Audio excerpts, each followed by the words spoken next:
Hello again. So if you do not create the birth that you want, this is the kind of birth that you are going to have. Now, this might sound harsh, but as a home birth assistant for the last couple of years, I can very much tell you that birth trauma is real, even in a perfect setting like a home birth or the birth story of your dreams or et cetera, et cetera. Okay? So I really want mamas to know this, especially if you're a first-time mom going into this and you've never experienced it before, is that if you do not create the birth experience that you want, the birth experience that you will have is the one that your doctor or provider wants for you. Okay, so that's the experience that you will have if you do not create the one that you want. And what do I mean by that? Like, obviously, there are situations in which can happen where you're like, well, I wanted to have my baby at home and I wanted it to be in the water. And then, I went to the bathroom and it came so fast and we ended up having to give birth on the bathroom floor. Okay.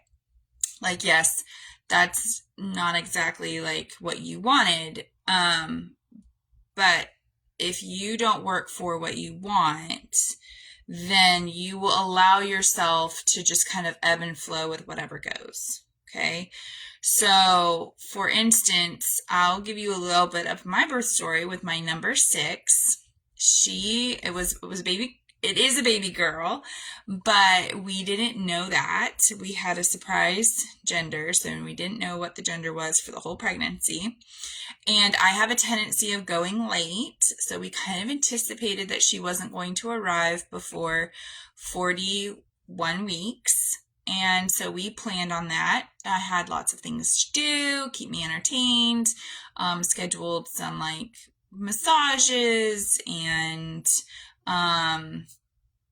like fun play dates with friends and all that kind of stuff. So we kept busy. And then 41 weeks hits. She's not here. I'm 11 days late. She's not here.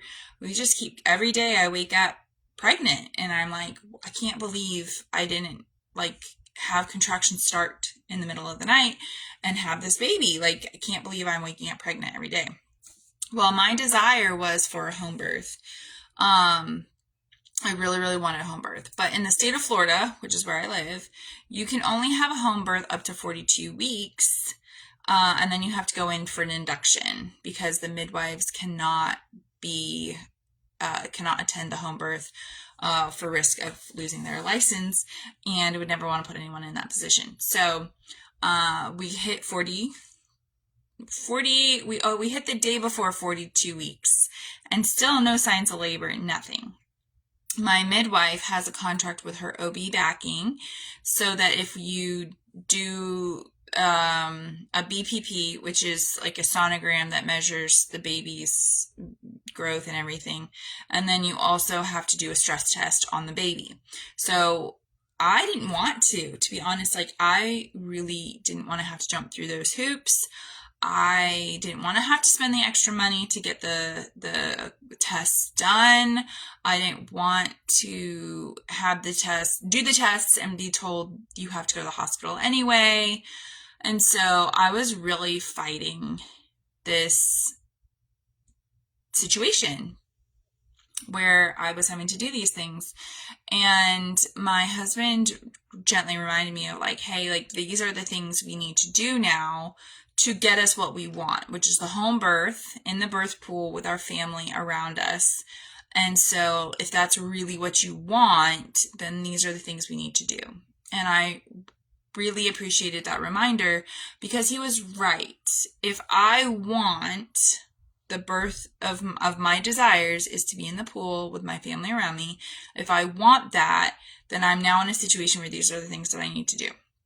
And so we did them. We paid the extra money for the tests, got them done. Baby passed with flying colors.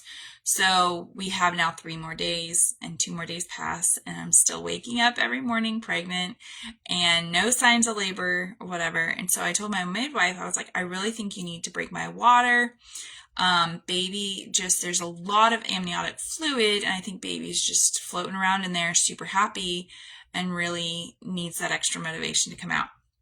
And so that's a risky maneuver when you're not getting close to due, because in the state of Florida, if you break your water, you have 24 hours. If your water breaks, you have 24 hours to deliver the baby, or you have to go to the hospital. But we had already reached that point where I had 24 hours anyway.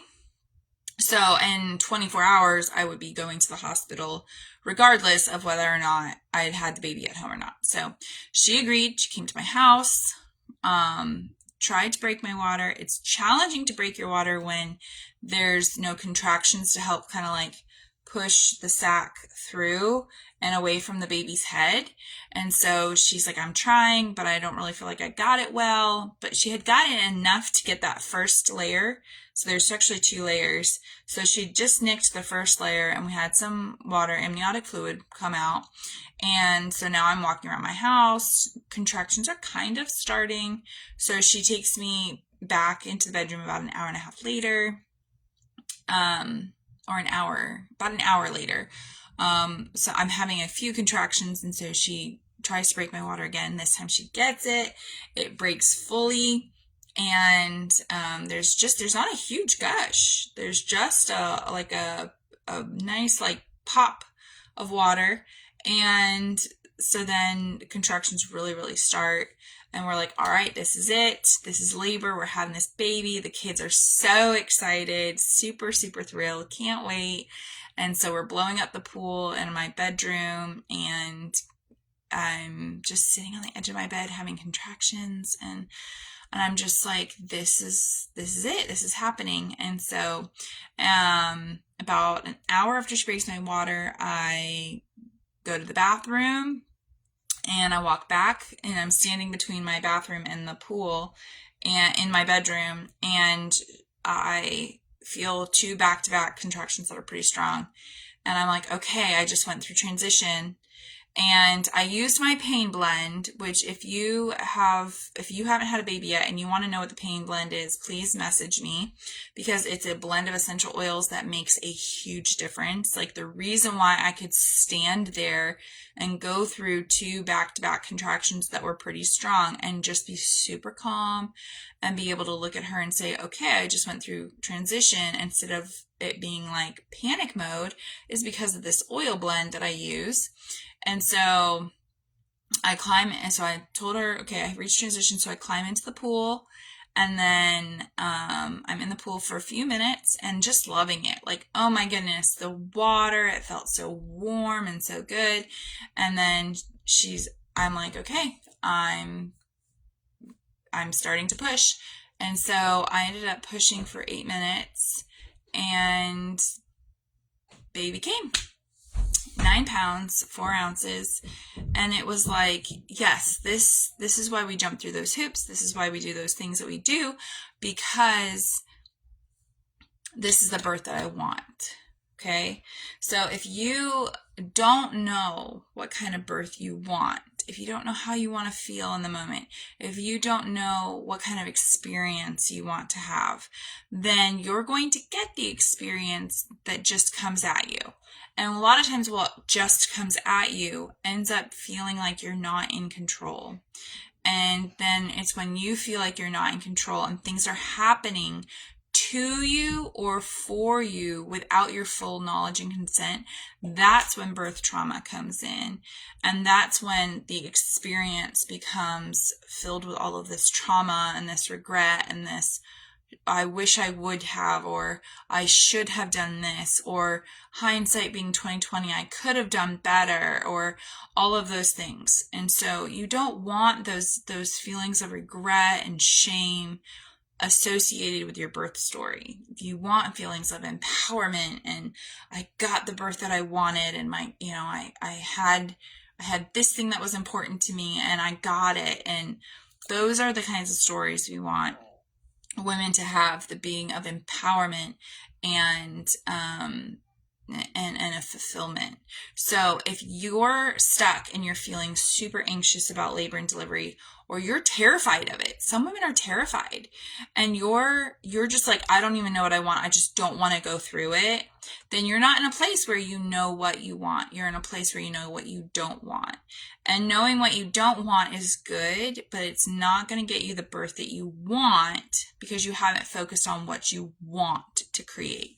And so if you're really struggling with that and you need help with what is it that I want to create? What is the birth experience I want to have? How do I even get past this fear so that I can create the birth that I want to have? Please reach out. Okay, this is the kind of stuff that I do with clients all the time. We can, no matter if you have like 2 days or 2 weeks or 2 months before your delivery, we can get you to a place where you can feel calm and in control and ready to have this baby in the situation that you want to create. Okay, so hope you have a great day.